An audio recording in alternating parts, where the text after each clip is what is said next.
नमस्कार। जम्मू कश्मीर में आतंकवादियों के खिलाफ आर पार की लड़ाई है, लेकिन अलगाववादियों के खिलाफ ये लड़ाई कब होगी? एलओसी पर भारतीय सेना के साथ छेड़छाड़ करने वाले पाकिस्तान के 5 सैनिकों को आज भारतीय सेना ने मौत के घाट उतार दिया और 6 जख्मी हैं। लेकिन हम ये सवाल आज पूछ रहे हैं कि पिछले 1 हफ्ते के दौरान पाकिस्तान प्रायोजित आतंकियों को तो बड़ी चोट भारत ने पहुंचा दी, अलगाववादियों को चोट कब पहुंचाई जाएगी? आज पुंछ और नौशेरा में भारतीय सेना ने सीज फायर उल्लंघन का जोरदार जवाब देते हुए 5 पाकिस्तानी को मार गिराया। 6 पाकिस्तानी सैनिक घायल हुए। उकसावे की कार्रवाई पाकिस्तान ने की, जिसका बदला भारतीय सैनिकों ने लिया। इसके पहले आज सुबह भी सोपोर में सुरक्षा बलों ने 2 आतंकवादी मार गिराए थे। पिछले 1 हफ्ते के दौरान कश्मीर के अंदर और सीमा पर सेना ने आतंकियों को बड़ी चोट पहुंचाई है। पाकिस्तान की बॉर्डर एक्शन टीम के 2 जवानों के एनकाउंटर के अगले दिन घुसपैठ की कोशिश कर रहे 6 आतंकवादी मार गिराए गए थे। उसी दिन हिजबुल मुजाहिदीन के कमांडर सब्जार भट्ट का भी सुरक्षा बलों ने एनकाउंटर किया था। लेकिन यहीं से हमारा सवाल शुरू होता है। जब आतंकवादियों और पाकिस्तान की सेना के खिलाफ सेना पूरी ताकत से लड़ाई लड़ रही है, तो अलगाववादियों के खिलाफ एक्शन लेने में हम क्यों हिचक जाते हैं? जब आतंकवादियों का अंजाम एनकाउंटर है, तो उन्हें आतंकवादी बनाने वालों को वीवीआईपी ट्रीटमेंट क्यों मिलता है? कश्मीरी नौजवानों को पत्थर थमाने वालों से बातचीत के लिए हमारे कुछ नेता बेकरार क्यों रहते हैं? ताल ठोक के आज ये पूछेंगे कि पाकिस्तान से तो हम बदला ले रहे हैं, अलगाववादियों से कब बदला लेंगे? क्या 3rd डिग्री से ही सुधरेंगे कश्मीर के अलगाववादी? और क्या आतंक के खिलाफ सेना चुस्त और सरकार सुस्त है? आतंकवादियों के लिए गोली है तो अलगाववादियों के साथ चाय पर चर्चा क्यों?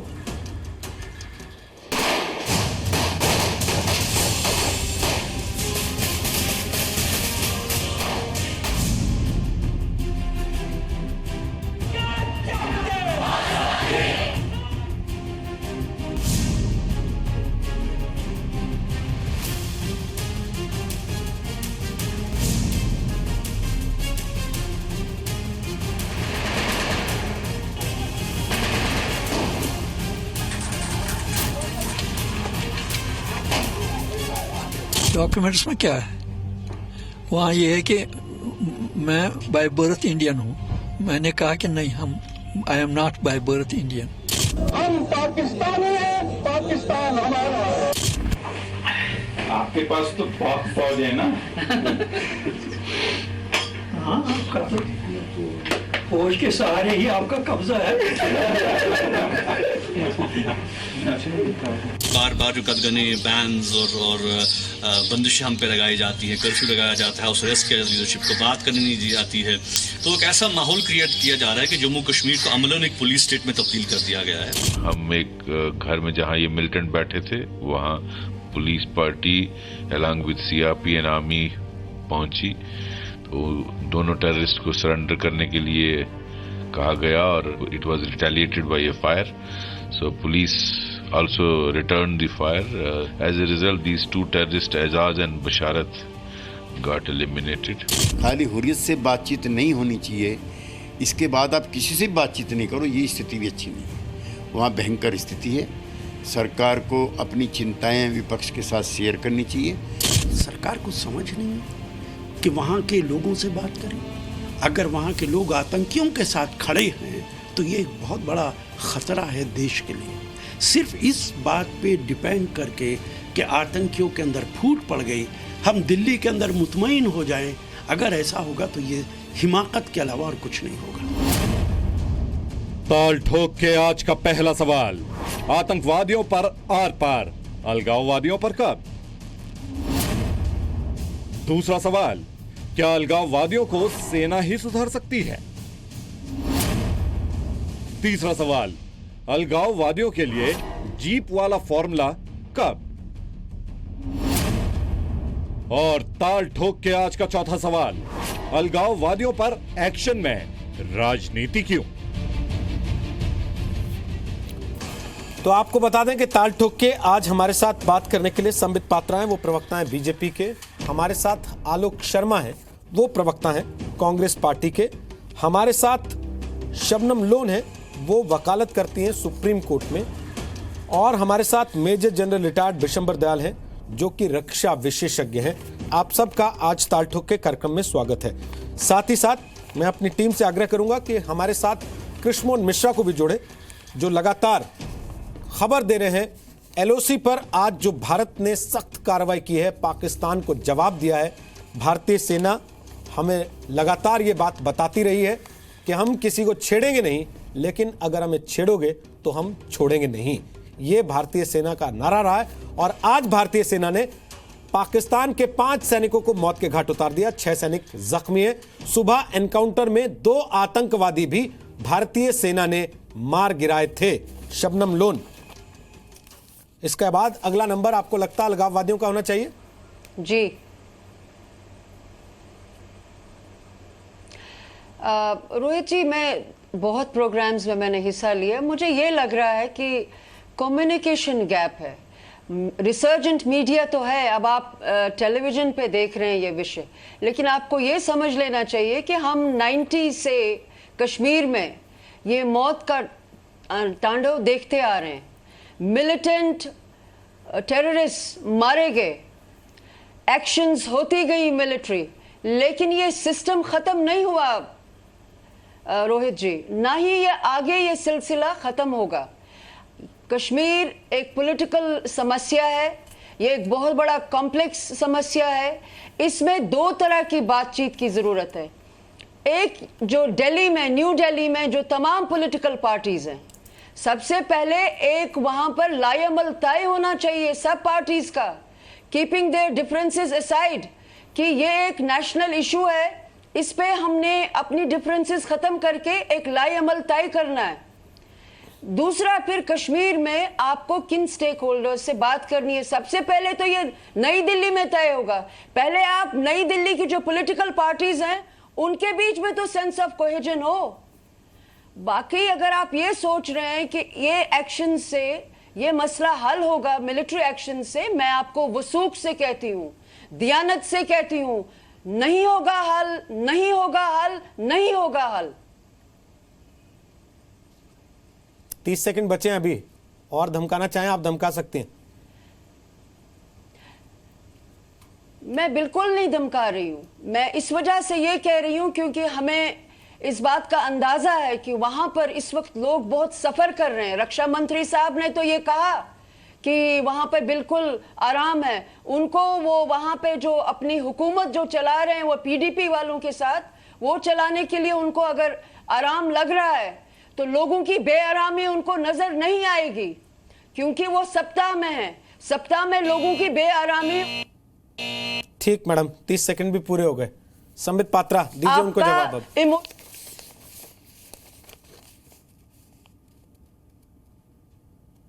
पहली बात तो है, आज जो अभी लाइव चल रहा है, आप लोग टीवी में लाइव दिखा रहे हैं कि जिस प्रकार से सीज फायर वायलेशन करने की कोशिश पाकिस्तान ने की और जिस प्रकार का बदला हिंदुस्तान ने लिया है, 5 पाकिस्तान के जवानों को मार गिराया है और 6 से अधिक लोग वहां घायल है।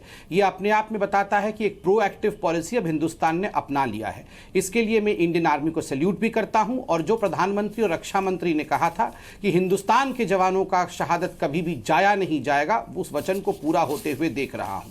दूसरी बात है, देखिए, जहां तक अलगाववादियों का सवाल है, एक सख्त संदेश केंद्र की सरकार ने भी और आर्मी ने भी भेजा। आर्मी ने जिस प्रकार से मेजर लितिल गोगोई ने एक अलगाववादी समर्थक या यूं कहिए कि स्टोन पेल्टर को जीप के बोनट के आगे बांध करके एक बहुत साहस का काम किया, केंद्र की सरकार ने भी सराहना की और आर्मी ने भी उन्हें कमेंडेशन दिया है। इसको लेकर कांग्रेस के नेता सैफुद्दीन सोज ने नेशनल ह्यूमन राइट कमीशन में कंप्लेन किया है। अब नेशनल ह्यूमन राइट कमीशन ने भी हमें नोटिस सर्व किया है, हम उसका भी जवाब देंगे। चिदम्बरम साहब ने भी कंप्लेन किया है और कहा है कि यह बर्बरता और क्रूरता दर्शाता है। चाहे चिदम्बरम जी हो, चाहे मणिशंकर अय्यर, जो चाहते हैं कि भारत के संविधान में बदलाव होना चाहिए, उनका कहना है कि भारत के संविधान को बदल दो और कश्मीर को ऑटोनॉमी दे दो। मैं आज कांग्रेस को कहना चाहता हूं, आप लोग कितना भी हाथ पांव मार ले, हमारी कंप्लेन कहीं भी कर ले, हम किसी को नहीं छोड़ेंगे। ना तो हम ये इंडिपेंडेंस देने वाले हैं, ना ऑटोनॉमी देने वाले हैं। बिल्कुल जो बदमाशी करेगा उसको छोड़ने वाले नहीं है। आतंकवादी समाप्त किया है। आलोक शर्मा जी, 1.5 मिनट शुरू आपका, बोलिए। देखिए, मैं समझता हूं कि भारत भारतीय जनता पार्टी आज कांग्रेस से या तमाम लोगों से सवाल पूछ रही है। अब तो सत्ता में वहाँ पर भी जम्मू कश्मीर में भी वो लोग हैं, यहाँ पर भी वो लोग हैं। मेजर गोगोई के लिए पूरी तरह से कांग्रेस का समर्थन रहा, लेकिन दुर्भाग्य है कि मेजर गोगोई के खिलाफ FIR हुई और सुप्रीम कोर्ट के दायरे में हुई, लेकिन केंद्र सरकार चुपचाप बैठी रही। जहाँ तक बात, आज बड़ी बड़ी बातें हो रही हैं कि मुंह तोड़ जवाब और तमाम चीज़ें। हम आज कांग्रेस पार्टी, पूरी की पूरी कांग्रेस पार्टी सेना को बधाई देती है कि उन्होंने पूरी तरह से जो करना चाहिए वो मुंहतोड़ जवाब दिया है। लेकिन दुर्भाग्य है कि सरकार के फ्रंट पर और डिप्लोमेटिक फ्रंट पर पिछले 3 साल में क्या हुआ है। आप किसी का भी नाम लें, साहब वो जाकर उससे मिला, वो जाकर उससे मिला। कॉमन मिनिमम प्रोग्राम जो आपके दोनों सरकारों का है, वहाँ दोनों पार्टियों का, क्या कॉमन मिनिमम प्रोग्राम में साफ साफ नहीं लिखा हुआ है कि we will meet all the stakeholders including Hurriyat? क्या नहीं लिखा हुआ है कि अलगाववादियों से बात करेंगे?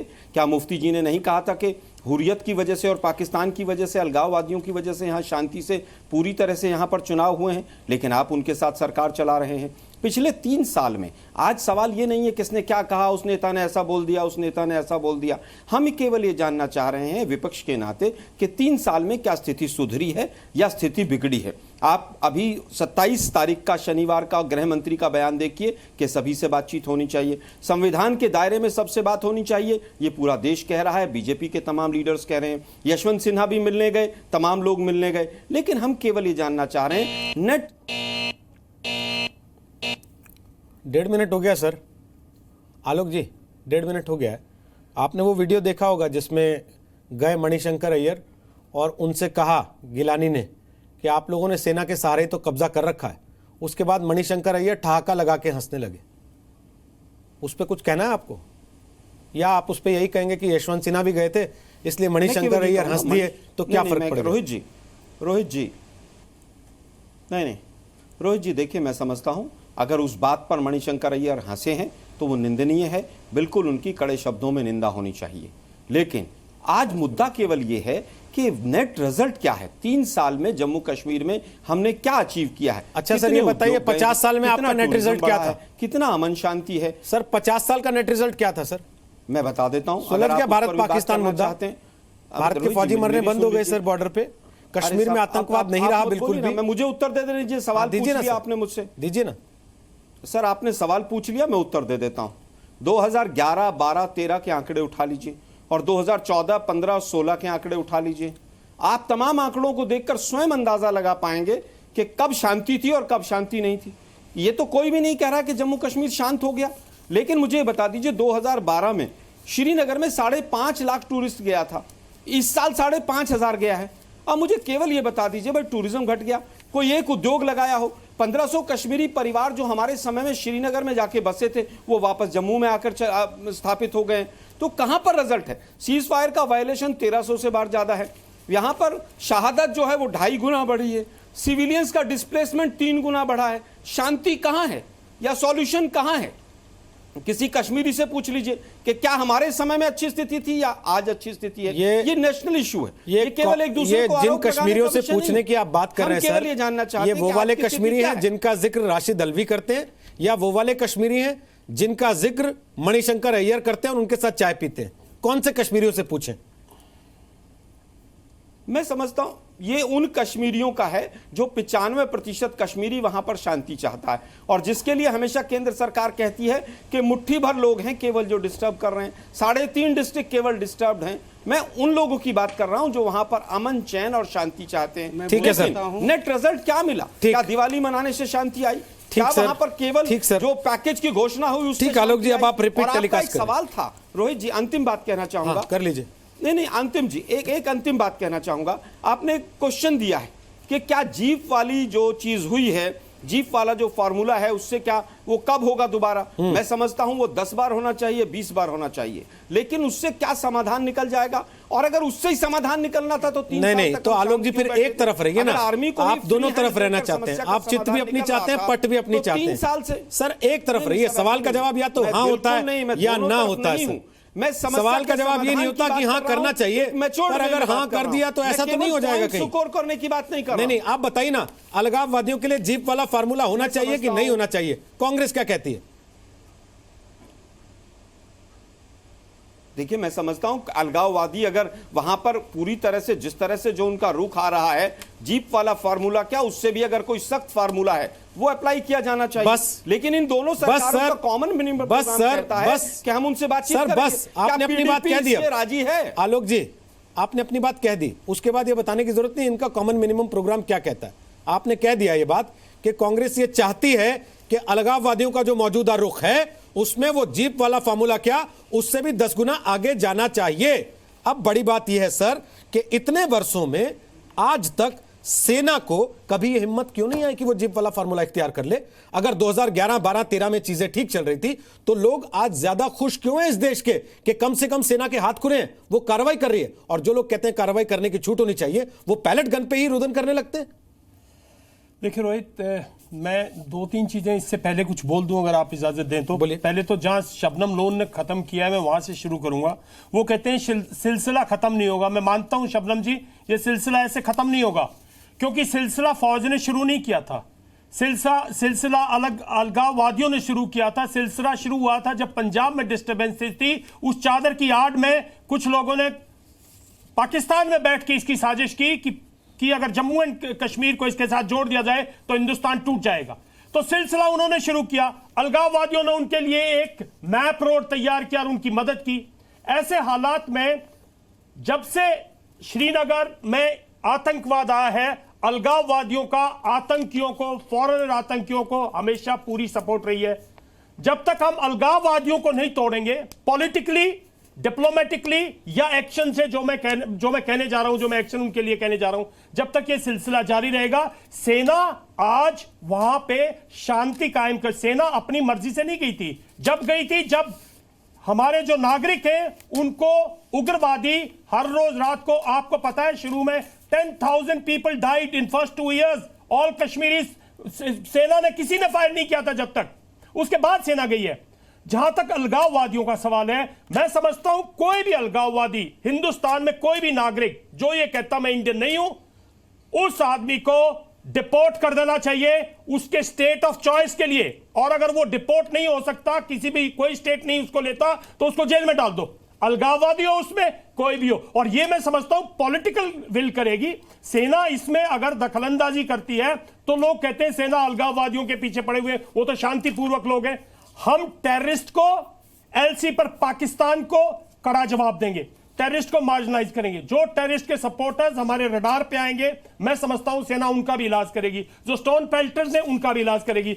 अलगाववादियों के लिए एक पॉलिटिकल विल तैयार कीजिए, उनको डिपोर्ट कीजिए इंडिया से, और नहीं तो उनको जेल में डालिए। क्योंकि ये काफी हद तक इस गहराई, इस जड़ का, इस सिलसिले की ये एक चेन है, ये कड़ी है। ये पैसा लेते हैं इस देश को तोड़ने के लिए। इन्होंने बेशुमार पैसा, दौलत, हर कोई फॉरेन में इन्होंने अपने अकाउंट्स खोल रखे हैं। ये हमेशा भड़काते हैं। पीस थी 2014 में, इलेक्शंस का परसेंटेज ये लोग टॉलरेट नहीं कर पाए। इन्होंने ये इसका मूल वो है। और मैं समझता हूं अगर ये देश की पॉलिटिकल विल नहीं करेगी, मैं समझता हूं वो दिन दूर नहीं जब सेना इनके साथ भी कार्रवाई करेगी और बहुत सख्त कार्रवाई करेगी। जिस दिन सेना को एक इंटरसेप्ट मिल गया किसी अलगाववादी का, मैं समझता हूं सेना इस पे कार्रवाई करेगी और बहुत सख्त कार्रवाई करेगी। कृष्णमोहन, एक बड़ी बात कही आलोक शर्मा ने कि जब तक हमारी सरकार थी, 2011, 12, 13 के आंकड़े आप उठा लीजिए और आज के आंकड़े उठा लीजिए। मैंने कुछ और आंकड़े उठाए जो ये बताते हैं कि अलगाववादियों के होटल बिल पे कितना पैसा खर्च किया भारत की सरकार ने। 2010-11 में 4.5 करोड़ रुपए, 2011-12 में 4 करोड़ 8 लाख रुपए, 2012-13 में 4 करोड़ 80 लाख रुपए, 2013-14 में 3 करोड़ 89 लाख रुपए। फ्यूल के बिल अलगाववादियों के वो भी ऐसे ही हैं। 2010-11 में 4.25 करोड़ रुपए, 2011-12 में 6.25 करोड़ रुपए, 2012-13 में 5.5 करोड़ रुपए, 2013-14 में 4.8 करोड़ रुपए। सैलरी फॉर गार्ड्स जो कि इन लोगों की सुरक्षा करने में लगे रहते हैं, 2010-11 में 55 करोड़, 11-12 में 57 करोड़, 12-13 में 61 करोड़। कृष्णमोहन, अगर इतना पैसा भारत की सरकार इन अलगाववादियों पर खर्च कर रही थी तो क्या अब उसने बंद कर दिया है, जो तब ये शांत रहते थे और अब नारा लगवाते और पत्थर चलवाते? रोहित, इसका सीधा सीधा जवाब है, आलोक शर्मा जी भी इस पे ध्यान देंगे। मैं राजनीतिक रिपोर्टर नहीं हूँ, मैं सुरक्षा और सेना से जुड़ी हुई जो चीज़ें हैं उनको लंबे अरसे से देखता रहा हूँ। इंसर्जेंसी का एक पैटर्न होता है, एक वक्त वो ऊपर जाती है और एक वक्त नीचे आती है, कुछ दिनों बाद वो फिर से ऊपर आती है। वो इसलिए कि उसको बढ़ाने वाले जो लोग हैं वो जब वो उसका ग्राफ नीचे जाता है तो उसको दोबारा ऊपर पंप करते हैं। ऑपरेशन टोपैक शुरू किया गया 80 के लेट 80s में। जनरल ज़ियाउल हक ने जब उनको ये लगा कि इस मौके का फ़ायदा उठाया जा सकता है, क्योंकि भारत उस समय पंजाब में आतंकवाद से जूझ रहा था, उसको 80 के दशक के आखिरी वक्त में ऊपर उठाया गया। 90 में उसमें बहुत तेज़ी आई, भारतीय सुरक्षा बल वहाँ पर धीरे धीरे पहुँचे, कंसंट्रेशन बढ़ा, उन पर कार्रवाई हुई। 2006 आते आते वहाँ पर आतंकवादियों का लगभग सफाया हो चुका था। जैश ए मोहम्मद या LET या HM, इन सारों का सफाया हो चुका था, उनकी कमर तोड़ दी गई थी। लेकिन उसके बाद सुरक्षा बलों, खासतौर पर BSF का जिक्र करूंगा, उनको वहां से हटाया गया, ये सोचकर कि आतंकवाद अब खत्म हो गया है। और उससे आगे का कुछ पीरियड, वो एक सबसे नीचे का ग्राफ जब आतंकवाद था वहां था, उस वक्त उनकी जड़ों पर चोट करनी चाहिए थी, इंटेलिजेंस नेटवर्क को कमज़ोर नहीं होने देना चाहिए था, लेकिन वो कमज़ोर हुआ क्योंकि ये सोचा गया कि शायद आतंकवाद खत्म हो गया है। उस वक्त का इस्तेमाल, उस वक्त का उपयोग पाकिस्तान, ISI और दूसरे लोगों ने, जिनकी दिलचस्पी थी कश्मीर में आतंकवाद को बढ़ाने में, वो वक्त उन्होंने अपने आप को रूट डाउन करने, अपनी जड़ें जमाने के लिए किया। और उसका परिणाम ये हुआ कि इस 5-6 सालों के वक्फे में आतंकवाद के जो ओवरग्राउंड और अंडरग्राउंड समर्थक थे, जिनको OG और UG कहते हैं, उनकी तादाद बहुत बढ़ी और उनका एक पैरेलल पूरा का पूरा एक सिस्टम तैयार हुआ और वो एक दिन उफन कर सामने आया। तो ये कहना बिल्कुल गलत है कि फलानी पार्टी शासन में थी तो बहुत अच्छा था, फलानी पार्टी शासन में थी बहुत ख़राब है। आतंकवाद को पूरी तौर पर जड़ से नष्ट किया जाना चाहिए था, जो कि शायद 2000 के बाद वाले वक्त में उतने अच्छे से नहीं किया गया। ठीक है, संबित पात्रा, क्या अब कम से कम वो फार्मूले उन अलगाववादियों के लिए इस्तेमाल होंगे जो इस देश के लोग अब खुले तौर पे कहने लगे, जो मैंने पूछा आलोक शर्मा से, और बतौर विपक्ष के नेता, बतौर कांग्रेस के प्रवक्ता, उन्होंने कहा कि अलगाववादियों का रुख अगर ऐसा है जैसा दिख रहा है तो बांध दीजिए जीप से। नहीं, बिल्कुल अलगाववादियों के खिलाफ जिस प्रकार का रुख होना चाहिए वो ये सरकार लेगी भी, मगर मैं यहाँ रेस्पेक्टफुली आलोक जी से कहना चाहूँगा, आलोक जी तो टीवी पे कुछ कह रहे हैं, मगर उनके नेता सैफुद्दीन सोज, जो कि मुझे लगता है स्टेचर में आलोक जी से बड़े हैं, कंप्लेन वो जाके नेशनल ह्यूमन राइट कमीशन में कर रहे हैं। और मैं ये भी मानता हूं कि आलोक जी और बाकी प्रवक्ताओं से चिदम्बरम जी का स्टेचर भी बड़ा है। चिदम्बरम जी के परसों का इंटरव्यू देख लीजिए, उन्होंने कि आर्मी चीफ तक को भी क्रिमिनल एक तरह से कह दिया कि ये जो सोच है ये क्रिमिनल सोच है और डर्टी वॉर, क्योंकि आर्मी चीफ ने कहा था this is a proxy war and this is a dirty war, तो उस पर घोर आपत्ति चिदम्बरम साहब ने दिया था। अब ये कहेंगे चिदम्बरम साहब कुछ भी कहे, मणिशंकर भी कांग्रेस नहीं है, सैफुद्दीन सोज कांग्रेस नहीं है, तो ये बताए कांग्रेस कौन है? जहां तक अलगाववादियों के खिलाफ एक्शन का सवाल है, देखिए रोहित जी, आप लोगों ने हमसे पूछा और पूछना भी चाहिए कि सेना के हाथ कब खोलोगे कि सेना ऐसी कार्यवाही करे कि पाकिस्तान दांतों तले चने चबा दे। आज पाकिस्तान दांतों तने चले चबा रहा है और हमारे हाई कमीशन को बुला के कंप्लेंट भी कर रहा है, गिड़गिड़ा भी रहा है। देखिए, अलगाववादियों को लेकर इसी साल सुप्रीम कोर्ट का एक जजमेंट आया था, बहुत कुछ मैं शेयर नहीं करूंगा, मैं बता रहा हूं, ये जजमेंट आप पढ़ भी सकते हैं, बहुत अखबारों में छपा भी था। सुप्रीम कोर्ट ने कहा था कि इनको पहले कन्विक्ट करिए, ये अभी कन्विक्ट जिस दिन डिक्लेयर हो जाएंगे उसके बाद जो फंड फाइनेंस है वो सब काटा जा सकता है। आपको जानकारी होगी कि NIA का एक इन्वेस्टिगेशन पहली बार हिंदुस्तान में अलगाववादियों के खिलाफ, जिन अलगाववादियों को पहले बिरयानी खिलाया जाता था उनको अब NIA का इन्वेस्टिगेशन परोसा गया है। इसके आगे मैं कहना नहीं चाहूंगा, स्ट्रेटेजी होती है, इंतजार करिए, जब रिपोर्ट आएगा NIA का तब आप देखिएगा अलगाववादियों का क्या होता है। और बिल्कुल ताल ठोक के कह रहा हूं, विश्वास रखिए, क्योंकि आपके चैनल के माध्यम से करोड़ों लोग सुन रहे हैं, किसी को नहीं बख्शा जाएगा। आप सोच रहे हैं कि सरकार लेट कर रही है, नहीं, सरकार पुख्ता इंतजाम करके जा रही है। शबनम लोन, चिंता हो रही है आपको? नहीं, मैं रोहित जी मैं यहाँ थोड़ा सा कुछ कहना मुझे किस चीज की चिंता? रोहित जी, 2-3 चीजें कह रहे हैं अलगाववादियों को भी जीप से बांध देंगे, काफी प्रश्न उठाए गए, कह रहे हैं अलगाववादियों को भी जीप से बांध देंगे। ये जीप से क्यों बांध रहा है? उससे भी और भयानक तरीके हैं, खाली जीप से क्यों बांधेंगे? ठीक, संबित सुन लीजिए शबनम लोन को, बोलिए शबनम जी।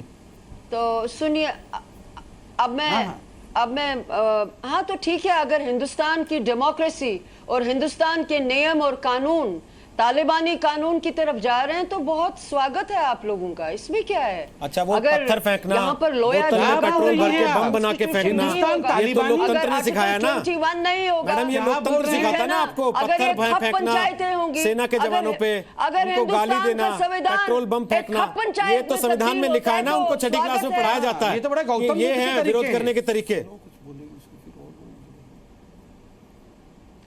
तो सुनिए, मदरसे में क्या सीखा आप होगा ना उन लोगों की लेवल पे, तो फिर आप भी आतंकवादी हुए ना, फिर स्टेट टेरर इसी को कहते हैं, फिर आप में और उनमें क्या फर्क है। अच्छा, यहाँ आपको स्टेट याद आता है, यहाँ आपको स्टेट याद आता है, हिंदुस्तान भी हो गया मैडम। जब जीप से बांधने की बात आती है तो आपको स्टेट याद आता है, तब आपको स्टेट याद आता है। तो वैसे आप स्टेट मानते नहीं इसको, वैसे आप नेशन स्टेट नहीं मानते इसको, वैसे आप कहते हैं कि हिंदुस्तान, वैसे आप कहते हैं हिंदुस्तान की डेमोक्रेसी। सुनिए आप, नहीं, मेरा एक स्पेसिफिक सवाल है आपसे, क्या आप गिलानी साहब को जीप के साथ बांधना चाहते हैं? एक मिनट, आप गिलानी साहब को बांधना चाहते हैं? आपका आप पे सवाल है मेरा, आप मुझे बता दीजिए क्या करना है। गिलानी साहब को अगर आपको लगता है उनके तमाम कारनामे देखने के बावजूद उनकी उम्र का लिहाज करके छोड़ा जाना चाहिए, तो आपकी गलतफहमी है। आतंकवादी की उम्र नहीं होती है। शबनम, बोलिए मैं आपसे एक सवाल पूछ रहा हूं, क्या गिलानी साहब भारतीय हैं? आप बताइए, क्या गिलानी साहब इंडियन है? वो मानते हैं वो इंडियन है? आप बताइए। जयप्रकाश मैं जयप्रकाश पे नहीं जा रहा, मैं आपसे एक सवाल पूछ रहा हूं। नारायण साहब जो हिंदुस्तान के एक बहुत बड़े लीडर थे, उन्होंने कहा था 1966 में that if you will hurt the soul of India if you try to suppress the people of Kashmir, अगर आप brute force, शबनम जी, इंडिया की सोल को कौन हर्ट कर रहा है? आर्मी चीफ साहब हैं, मैंने आज तक शबनम जी, इंडिया की सोल को कौन, फौज क्यों कश्मीरी लोगों के सामने खड़ी? मैं कह रही हूं कि ये एक ट्रैप था इंडियन आर्मी के लिए, जिसमें वो आराम से बीच में पहुंच गए। देखिए, ट्वीट इस जीप के बारे में नेशनल कॉन्फ्रेंस के उमर अब्दुल्ला ने किया था। नहीं, शबनम जी आप बात बदल रहे हैं। शबनम जी उन्होंने किया, तो फिर आपने इसको ऑन किया, आपने ऑन किया इस एक्शन को जो कानून के खिलाफ है। कौन से कानून के खिलाफ है? जेनीवा कन्वेंशन के खिलाफ है। कौन से कानून के खिलाफ है जिसको आप मानती नहीं, लेकिन उसकी वकालत करती हैं कोर्ट में और उससे कमाती हैं? कानून में नहीं, वो कानून की आप पैरवी करती हैं उस कानून के जरिए, बिल्कुल मानती और उस कानून को मानती नहीं है। वो कानून के लिए जब आप बात करती हैं यहाँ बैठ के, तो कहते हैं हिंदुस्तान की फौज। आपके मुल्क की फौज नहीं है क्या वो? मैं आप हिंदुस्तान की नहीं है क्या? रिस्पेक्ट करती हूँ। आप हिंदुस्तान की नहीं है क्या मैडम? संविधान की रिस्पेक्ट करती हूँ। नहीं, ये गलत बात नहीं। शबनम जी, आप हिंदुस्तान की आत्मा को, आप लोग जो हैं थोड़े डिफरेंट हैं। हम लोग जो हैं हम कश्मीरी हैं। अच्छा, आप कश्मीरी हैं। अच्छा, हम भारतीय हैं, आप कश्मीरी हैं। नहीं, हम भारतीय हैं, आप कश्मीरी हैं। डिफरेंट है, हम भारतीय हैं, आप कश्मीरी हैं। नहीं शबनम जी, आप सिर्फ आप कश्मीरी नहीं है। मैं एक कंफ्यूज्ड इंडियन हूँ। नहीं, आप कंफ्यूज क्यों हैं साहब? मैं कंफ्यूज्ड इंडियन साहब, आप कंफ्यूज क्यों हैं? आप कंफ्यूज्ड इंडियन हैं? हम सोचते यही है। ये कंफ्यूज्ड इंडियन क्या होता है? शबनम ये आवाज है हमारी। क्या होता है? समझदार इंडियन हो सकता है। शबनम जी, एक बात करते हैं। शबनम जी, ट्रेटर इंडियन समय तो कंफ्यूजन नहीं होती है। ट्रेटर इंडियन को कंफ्यूज इंडियन कह के बचा नहीं सकेंगे तो कंफ्यूजन नहीं होता है। ट्रेटर इंडियन और कंफ्यूज इंडियन, पैसे से खा लेती है। इन दोनों को आप एक जैसा मत बताने की कोशिश कीजिए। शबनम जी, आप कश्मीरी हैं और गाना गाते समय एकदम कंफ्यूजन होता है, किसका गाना गाना है? इस देश का जनमन, इस देश का जो नेशनल एंथम है, इस देश का कॉन्स्टिट्यूशन है, वो सबको प्रिविलेज देता है। बंगाल वाला बोलता है मैं बंगाली हूँ, यूपी वाला बोलता है मैं यूपीआई हूँ। साहब, अगर आप कश्मीरी हैं तो आप इंडियन हैं। कश्मीर ये हमारा बड़प्पन है ना, ये हमारा बड़प्पन है। लेकिन गिलानी साहब बोलते हैं मैं इंडियन नहीं हूं। आप मेरी बात का जवाब दो। गिलानी साहब जब बोलते हैं मैं इंडियन नहीं हूं और मैं इंडियन नहीं हूं, तो गिलानी साहब क्या कसूरवान है या नहीं है? क्या हिंदुस्तान की आत्मा को वो अब्यूज नहीं कर रहे? पूछिए ना, उन्होंने बोला। आप गिलानी साहब से पूछिए। अरे उन्होंने टेलीविजन पे बोला, उन्होंने 20 बार बोला है, वो पब्लिक में बोलते हैं। मामला अदालत में जाएगा तो केस तो आप ही लड़ेंगे। अगर वो ये बोलते हैं तो आप उनको बोलोगे ना कि वो कसूरवान है, कानून के तौर पे कसूरवान है कि नहीं है, और उनको डिपोर्ट करना चाहिए या नहीं करना चाहिए? जीप पे बांध के करें, गधे पे बांध के करें, आप लोग क्या करें? दिल्ली वहां पीडीपी अरे वहाँ पीडीपी जो मिलिटेंटों के साथ मिली हुई थी उनके साथ सरकार में भी शामिल होंगे। मैं आपको स्पष्ट पीडीपी का भी इलाज करेंगे। मैं मानता हूँ आपकी बात, मैं मानता हूँ साउथ कश्मीर में पीडीपी का कैडर मिला हुआ है, उसका भी इलाज होएगा। ये दुगली पॉलिसी खेल रहे हैं आप लोग। आप ये बात नहीं सुनना, ये असली बात नहीं सुनना। बोलो ना, आप बताओ पीडीपी के नाम लो लोगों के। विपप करना पैशन कि हम लोग बहुत जबरदस्त, सुनिए ना शबनम जी, देश के हित में कर रहे हैं। नहीं, नथिंग। शबनम लोन वकील साहिबा सुन लीजिए, दैट्स ऑल। वकील साहिबा सुन तो लीजिए। कल पूरी दुनिया जी डोनाल्ड ट्रंप के एक शब्द पे चर्चा कर रही थी, कोफेफे क्या होता है। आज मुझे लगता है पूरी दुनिया शबनम लोन के शब्द पे चर्चा करेगी कि कंफ्यूज्ड इंडियन क्या होता है। कंफ्यूज्ड इंडियन ये कौन सी नई जमात आपने खड़ी की है? मैं बता देता हूं। कम से कम आपने मुंह खोल के इस बात को माना है कि आप कंफ्यूज कह के कुछ चीजों को ढकने की कोशिश कर रही हैं। आपने कम से कम आज इस बात को खुले तौर पे स्वीकार किया है कि आप कंफ्यूज शब्द का इस्तेमाल करके बहुत सारे पापों को ढकने की कोशिश कर रही हैं बहुत सारे लोगों के। संबित पात्रा आपके पास आऊं, उसके पहले आलोक शर्मा कुछ कहना चाह रहे हैं, वो बहुत देर से बोलना चाह रहे हैं। शबनम लोन से पहले, हाइपोक्रेसी शबनम लोन वो होती है जब आप किसी देश के दफ्तर में जाके लाइन में लग के खड़े रहते हैं कि मेरी बेटी को मिलना है, मुझे पासपोर्ट दे दीजिए, और जब पासपोर्ट मिल जाता है तो बाहर आके कहते हैं मैं तो पाकिस्तानी हूं। इसे कहता है हाइपोक्रेसी। हाइपोक्रेसी उसे कहते हैं जब आप किसी देश में रहते हैं, उसका पासपोर्ट लेते हैं, उसका वोटर कार्ड लेते हैं, उसकी सैलरी पे अपना जीवन चलाते हैं, लेकिन टीवी पे बैठ के कहते हैं कि हिंदुस्तान की फौज मेरे साथ ऐसा कर रही है, हम कश्मीरी हैं, हम कंफ्यूज्ड इंडियन हैं। इसको कहते हैं hypocrisy Shabnam loan. This is called hypocrisy. इसको कहते हैं डबल स्टैंडर्ड। वहां पे जो सुनिए, वहां पे जो वहां पे सबसे बड़े मंत्री है नईम अख्तर, आपको पता है उन्होंने क्या कहा? उन्होंने कहा गिलानी साहब, महबूबा मुफ्ती आपकी बेटी है, मेहरबानी करके हमें इस वक्त वहाँ पर राज करने दीजिए। वो आपकी बेटी है और मुसलमान है, उनके हाथ जोड़ के वो वहाँ पर हुकूमत कर रहे हैं। आप जाके वहाँ के अखबारों में देखिए उन्होंने क्या कहा। उनसे तो आप सवाल नहीं पूछते हैं ना, उनसे पूछिए ना क्या बात हुई गिलानी साहब के सामने, उसने आपके क्यों देखने पड़े? आपको तो हमें थैंक यू बोलना चाहिए कि हम आतंकवादियों से भी सवाल पूछ रहे हैं, सीधे ये नहीं कह रहे कि इनको गोली मार देनी चाहिए। आलोक शर्मा अपनी बात रखिए, उसके बाद संबित पात्रा आपके पास आऊंगा। आलोक जी बोलिए क्या कहना चाहते हैं? आप हुक्म कीजिए ना, मार देंगे गोली वहां से। आप हुक्म कीजिए। ठीक है, शबनम लोन मैडम का हमेशा से रवैया है कि हर डिबेट को हाईजैक करना चाहती है, ऐसा नहीं होना चाहिए। प्लीज शबनम जी आपकी बात बहुत देर से सुन रहे हैं, थोड़ा शांति से सुनिए। आलोक शर्मा आप हर डिबेट को जम्मू कश्मीर वर्सेस हिंदुस्तान बना देती हैं। आलोक शर्मा आप ऐसा मत कीजिए। आप सुना कीजिए। बीजेपी वालों का फिर भी आपसे बेटर कैरेक्टर है। मैं कोई कंफ्यूज नहीं, एक परसेंट भी कंफ्यूज नहीं। इन्होंने सबसे ज्यादा तबाही मचाई है। बिल्कुल कंफ्यूज नहीं हूं। बीजेपी का फिर भी कंफ्यूज आप लोग हैं, वाकई कंफ्यूज आप लोग कंफ्यूज हैं पूरी तरह से। आपने स्वयं मान लिया कि मैं कंफ्यूज इंडियन हूं। आप सुनिए बोल रहे हैं, आप लोग हर डिबेट को शबनम जी, आलोक शर्मा को सुन लीजिए। दूसरी बात कह रहे हैं, शबनम जी कुछ नहीं मालूम है। आलोक शबनम जी, आलोक शर्मा को सुन लीजिए। कांग्रेसी क्या, इन कांग्रेसी ने सारी तबाही मचाई है कश्मीर में। शबनम लोन, इंदिरा अब्दुल्ला अकॉर्ड क्या हुआ? कश्मीरियों की मुसीबतें शुरू हो गई। ओके, इंदिरा गांधी ने ये क्या किया? कांग्रेसियों को इस देश से माफी मांगनी पड़ेगी। ठीक बात। किसने कहा था आपको? तो उनको माफी मांगने का मौका तो दीजिए, उनको सुन तो लीजिए वो क्या कह रहे हैं। हो सकता है माफी मांग रहे हैं आपकी बात पे, उनको सुनिए तो वो क्या कह रहे हैं, उनको सुन तो लीजिए एक बार। आलोक शर्मा बोलिए, जवाब दीजिए। मुझे लगता है कि शबनम लोन जी जो हैं जानबूझकर हर डिबेट को जम्मू कश्मीर वर्सेस हिंदुस्तान बनाकर उसको डिबेट को पूरा डाइवर्ट करती हैं। हर डिबेट को इनका भी जांच होना चाहिए, किसके इशारे पर ऐसा करती हैं। टीवी पर बैठकर मुद्दे की कोई बात नहीं करती है पूरे टाइम में। इन्होंने ऐसा कर दिया, बीजेपी भी खराब है, कांग्रेस भी खराब है, उसको माफी मांगनी चाहिए, इनकी भी जांच कराइए। ये भी तो कहीं अलगाववादियों के पल्ले से नहीं जुड़ी हुई हैं। नहीं, मैं बहुत इंपॉर्टेंट बात कह रहा हूं आज। आप मुझे केवल ये बताइए, आप ये सुप्रीम कोर्ट की आईपीसी की सारी किताबें पीछे रख के अपने आप को बहुत पढ़ा लिखा शो करती हैं और फिर कहती हैं मैं कंफ्यूज्ड इंडियन हूं। इतनी किताबें जो आपके पीछे रखी हैं, इनको पढ़ के भी आपका कंफ्यूजन दूर नहीं हुआ। जो मुद्दा है उससे हमेशा भटका दीजिए। बीजेपी की भी आदत यही है और शबनम लोन जी भी किसके इशारे पर ऐसा करती हैं, ये भी जांच का विषय है। Alok Sharma, let there be investigation मुझे अगेंस्ट केवल ये मी, मैं बताइए। तैयार हूँ। अरे आप हमेशा इसको ये दोनों भाई बहन का हमेशा खत्म हो गया इसको तो आप मैं आ डिबेट जाऊं। को ऐसा बीजेपी को बाईपास दे देती हैं कि बीजेपी अपने आप पार निकल जाती है। बीजेपी से सवाल जो पूछे जाने चाहिए उनको नहीं पूछने देती हैं आप किसी भी डिबेट में। आप मुझे केवल ये बताइए, बीजेपी के सवाल पूछा उसका तो जवाब दे दीजिए कि वो भाई बहन का हो गया हो गया, जो सवाल उन्होंने पूछा उसका तो आप जवाब देते नहीं।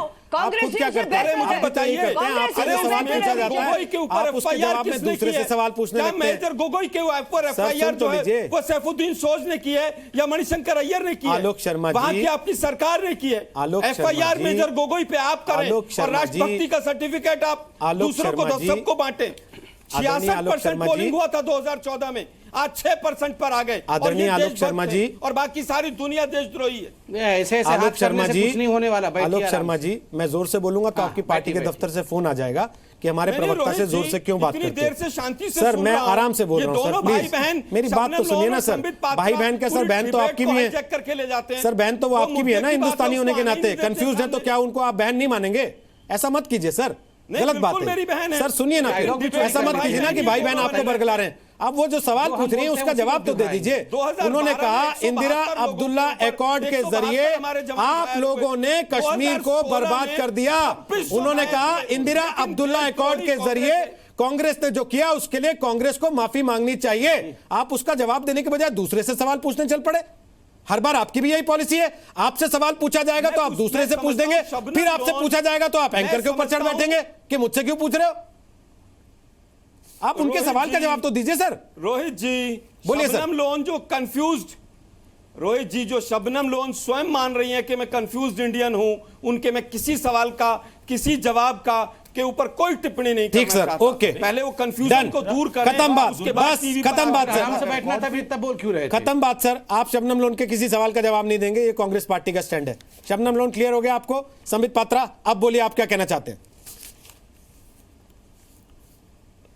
देखिए, पहली बात तो है आज जाने अनजाने शबनम जी के मुंह से सच्चाई निकल ही गई। उन्होंने इतनी पढ़ी लिखी वकील जो सुप्रीम कोर्ट में प्रैक्टिस करती हैं, दिल्ली में रहती है। देखा मैंने रोहित जी कहा था अब ये शबनम लोन पे ले जाएंगे, डिबेट को फिर डाइवर्ट कर देंगे। आज का जम्मू कश्मीर का जो इशू है रुक जाइए, आपको कुछ कहना नहीं है? आपको परेशानी क्या हो रही? अरे अरे अरे बैठ जाइए कंफ्यूज्ड इंडियन ब्रदर। आज बॉर्डर पर इतनी टेंशन बन रही है, ये शबनम लोन पर आकर रुक गए। कौन शबनम लोन? अरे भैया, आपके चेहरे पे ज्यादा टेंशन दिख रहा है, बैठिए चुपचाप।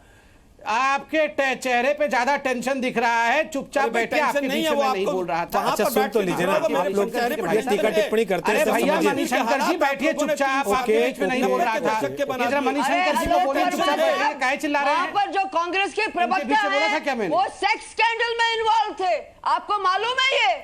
आपके जो वहां पर कांग्रेस के प्रवक्ता हैं वो सेक्स स्कैंडल में वहां पर 4-5 महीने जेल में रहे हैं। आपको शर्म आनी चाहिए और हमारे साथ ये बातें करते हैं। टॉपिक अलग है, सेक्स स्कैंडल में प्लीज टीवी चैनल पे। अच्छा एक minute, he was in jail for many months. Shabnam ji और आपको शर्म आनी चाहिए। आज के मुद्दे पे आ जाइए। आलोक जी अपनी बात रख चुके हैं, शबनम जी आप अपनी बात रख चुके हैं। एक बार संबित बोल रहे सर, फिर आप बोल लीजिएगा। बड़ी बातें करते हैं ये आलोक शर्मा।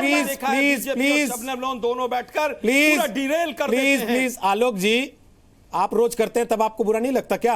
आज किसी और ने आपकी डिरेल कर दी तो आपको खराब लगने लग गया। प्लीज सर, संबित पात्रा को सुनिए, उसके बाद मैं कृष्ण मोहन से सवाल पूछूंगा और विशंबर साहब से सवाल पूछूंगा और उम्मीद करूंगा आप दोनों बीच में नहीं बोलेंगे। संबित जल्दी खत्म कीजिएगा, 40 सेकंड आपके पास है, फिर मेजर साहब आपके पास। देखिए रोहित जी, आज के डिबेट का एक बहुत महत्वपूर्ण बिंदु, डिरेल करना नहीं, कंफ्यूज्ड इंडियन जो शब्द एक कश्मीरी, पढ़ी लिखी कश्मीरी जो इंडिया में रह के दिल्ली में रह के प्रैक्टिस करती है, उनका ये शब्द का प्रयोग करना, इसके पीछे के भाव को समझिए। कंफ्यूज्ड इंडियन कहने का मतलब एक तरह से उनको लगा कि अगर मैं कह दूंगी कि इंडिया पे भरोसा नहीं है, मैं इंडियन नहीं हूं, जो कि गिलानी भी कहता है, तो इनको लगा कि बहुत रिटेलिएशन होगा, इसलिए कंफ्यूज्ड इंडियन कह के मैं बच जाऊंगी। आपके कंफ्यूजन को शबनम जी रेस्पेक्टफुली, आप एक महिला हैं, रेस्पेक्टफुली मैं कहना चाहूँगा कि जब खाना खाती हैं इंडियन में तब तो कोई कंफ्यूजन नहीं होता है, आराम से खाना खाती हैं, मगर जब गाना गाती हैं तब आपको कंफ्यूजन होता है कि गाना किसका है, हिंदुस्तान का गाना है या पाकिस्तान का गाना है। और अगर कंफ्यूजन है तो शो के बाद हम आपको एक पाकिस्तान का टिकट भेजेंगे, सारा कंफ्यूजन दूर हो जाएगा, आप चले जाइए अपने वतन।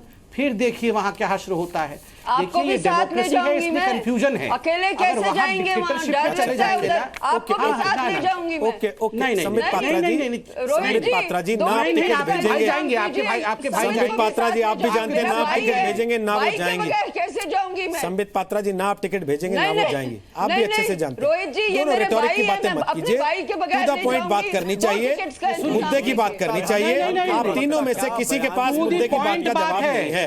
To the point message sir समझिए वो धूप में खड़े कृष्ण, समझिए बात को। जो लोग इंडिया को अपना नहीं सोचते हैं और पाकिस्तान को अपना सोचते हैं, वो जाके पाकिस्तान देखे एक बार कि वो पाकिस्तान उनका क्या हश्र करेगा जो इंडिया को गाली दे रहे बैठ के यहाँ पर। ठीक है। और मैं ये भी बता दूं कि जितनी कंफ्यूज शबनम लोन है उतनी ही कंफ्यूज कांग्रेस भी है। ठीक है, उतनी ही कंफ्यूज कांग्रेस भी है कश्मीर को लेकर। ओके ओके आप क्लियर हैं तो वो क्लैरिटी दिखाई क्यों नहीं दे रही है?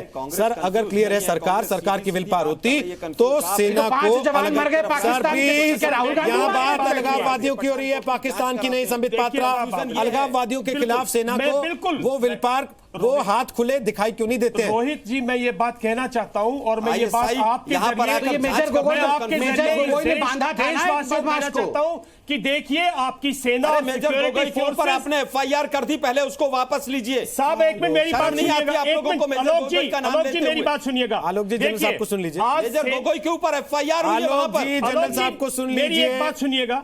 आज सेना और सिक्योरिटी फोर्सेस मेजर गोगोई को वार क्रिमिनल बुला रहे हैं आपके चिदम्बरम, यहाँ के चिल्ला रहे हैं। और जी साहब एक मिनट पात्रा साहब मेरी बात सुनिएगा। कोई नहीं बता रहा वॉर क्रिमिनल, गलत बात कर रहे हैं आप मेरी बात सुनिएगा। कोई वॉर क्रिमिनल नहीं है वो। आप तीनों मेरी एक बात सुनिएगा, इसका जवाब आज भारत की सेना, भारत की सिक्योरिटी फोर्सेस एलसी और टेररिस्ट के अगेंस्ट एग्रेसिवली कार्रवाई कर रही हैं। ये वो वक्त है जब पॉलिटिकल विल दिखाइएगा। जितने अलगाववादी हैं, जितने पॉलिटिकल वर्कर्स हैं, जो ओवरग्राउंड वर्कर जो आज सपोर्ट करते हैं, उनको आइसोलेट कीजिएगा, उनको जेल में डाल दीजिएगा। मैं कह रहा हूं ताकि हम अपने मकसद में सेना सक्सेसफुल होए, अगले 4 महीने के अंदर एक ऐसा कंड्यूसिव एनवायरनमेंट बनाए।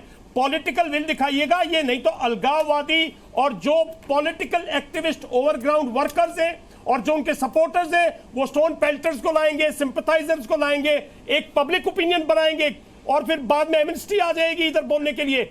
आज सेना और सिक्योरिटी फोर्सेस एक ऐसी दरार पर आए हैं जहां वो बिल्कुल अगले 3-4 महीने में, मेरा मानना है अगर इसी तरह ऑपरेशन रहे, एलसीबी बिल्कुल शांत हो जाएगी, पाकिस्तान हाथ जोड़ के बात करेगा और टेररिस्ट भी एलिमिनेट होंगे। ठीक, पर आप अलगाववादियों को एक बार अलग कीजिएगा देश से, कश्मीर से। मैं कहता हूं सबको लाके जम्मू में से उठा के डाल दीजिएगा। शबनम लोन जी बुरा माने कुछ भी, डाल दीजिएगा एक जेल में जम्मू, जैसे हमने पंजाब में भी किया था। इनको सबको डाल दीजिएगा पूना में जाके जेल में, ताकि हम वहां शांति बरकरार करें, उसके बाद बात कीजिएगा। अगर कानून अपना काम करेगा, बिल्कुल साहब, ये अगर इनको कानून मंजूर नहीं तो हम कौन सा कानून, ये आग लगाते हैं, ये घी डालेंगे। इनको डर लग रहा है कि सेना जो है, सिक्योरिटी फोर्सेस आज कंट्रोल करेंगी सिचुएशन कानून की धज्जियां उड़ाएंगे। इनको डाल दीजिए जेल में, मद्रास में ले जाके। सर वैसे कानून की धज्जियां उड़ाएंगे जब कानून अपने दरवाजे आएगा और तो देश जो का भी कानून पॉलिटिकल लीडर इस टाइम पे अगलवादियों के साथ है, उनको भी डाल दीजिएगा। J&K में हमें पूरा मौका दो, खुली छूट दो, 6 महीने में सब हाथ जोड़ेंगे, बात करनी चाहेंगे हम सबसे। ठीक है, जी को लास्ट कंड्यूसिव एनवायरनमेंट बनाने दीजिए। कृष्णमोहन आखिरी सवाल मैं आपसे पूछ रहा हूं। हाथ नहीं जोड़ेगा शबनम लोन, हम मर जाएंगे, हाथ नहीं जोड़ेंगे। याद रखिए, प्यार से बात कीजिए तो अभी आप होगी। टीवी पे हैं, और अगर बंदूक से करेंगे नहीं आई है, हम मर जाएंगे, नहीं मानेंगे आपकी बात। अभी आप टीवी पे हैं, अभी दरवाजे NIA नहीं आई है तो 47 में अपने आप झेल लेते। आप लोग नहीं ऐसे बात कर रहे हैं, ऐसे से बोल रहे हैं। ये रोज मारते रहते हैं दूसरों को। शबनम लोन, NIA से क्यों डरेंगे? NIA थोड़ी कोई आतंकवादी, वो तो अपना काम करेंगे। आए, they are most welcome, they are most welcome. Shabnam Lone, सबके खाते खुल रहे हैं, सबके खाते खुल रहे हैं ना। फंडिंग कैसे किसकी हो रही है, हवाला के जरिए सब पता लग रहा है। जिसकी चीजें सामने आएंगी, जब वो अंदर जाएंगे तब पता लगेगा कौन कितना चिल्लाता है और कितना नहीं। बिल्कुल ठीक, ओके, काम करे अपना। जिन्होंने ये काम किया है उनको गिरफ्तार करें। मैं बिल्कुल नहीं कह रही हूँ कि क्यों करेंगे। मैडम आपकी इजाजत लेने नहीं आए हैं, उल्लंघन किया है, आपकी इजाजत लेने नहीं आएंगे, वो ना आए हैं। समझिए इस बात को। कृष्णमोहन, मेरा आखिरी सवाल आपसे है कि सेपरेटिस्ट वो सब कुछ कर रहे हैं जो वो पहले करते आए थे। टेरर फंडिंग रुक गई है क्या? उन्होंने अपने सारे वो कारनामे, जो एक्टिविटीज पथराव को बढ़ावा देने की वो चलाते थे, वो रुक गई हैं क्या? कोई फर्क आया है जरा सा भी? और अगर नहीं आया तो जो बार बार बात कही जाती है पॉलिटिकल विल है, सेना के हाथ हमने खोल दिए हैं, वो अलगाववादियों के खिलाफ क्यों नहीं दिखाई देती पॉलिटिकल विल? बिल्कुल सही बात है। और अलगाववादियों, खासतौर पर जिन सेपरेटिस्ट नेताओं की बात इतनी देर से चल रही थी, उनके लिए एक राजनीतिक समाधान ही होता है, क्योंकि वो मुख्य तौर पर एक अम्ब्रेला ऑर्गेनाइजेशन जिसके तहत चाहे भले वो चुनाव में भाग नहीं लेते हैं। आतंकवादियों अक्रॉस द LOC जो फायरिंग हो रही है, अगले 3-4 महीने भारतीय सेना के लिए बहुत व्यस्त रहने वाले हैं। इसीलिए आज सेना प्रमुख और 7 आर्मी कमांडर्स और साथ में director general military operations marathon meeting कर रहे हैं श्रीनगर में। वो मीटिंग कल भी जारी रहेगी। अगले कुछ महीने बहुत चैलेंजिंग हैं, न केवल कश्मीर के लिए बल्कि पूरे भारत के लिए, पूरे देश के लिए। भारतीय सेना सुपर अग्रेसिव मूड में है, टॉप गियर में है, कार्रवाई कर रही है, लेकिन उसको राजनीतिक इच्छा शक्ति का समर्थन हमेशा चाहिए होगा। अपनी पूरी कार्रवाई जब तक खत्म नहीं हो जाती, आतंकवाद खत्म नहीं हो जाता, और जब तक कश्मीर में उसी तरह से हालात नहीं हो जाते जैसे पहले थे। बहुत बहुत शुक्रिया कृष्ण मोहन, बहुत बहुत शुक्रिया आप सबका भी आज ताल ठोके का हिस्सा बनने के लिए।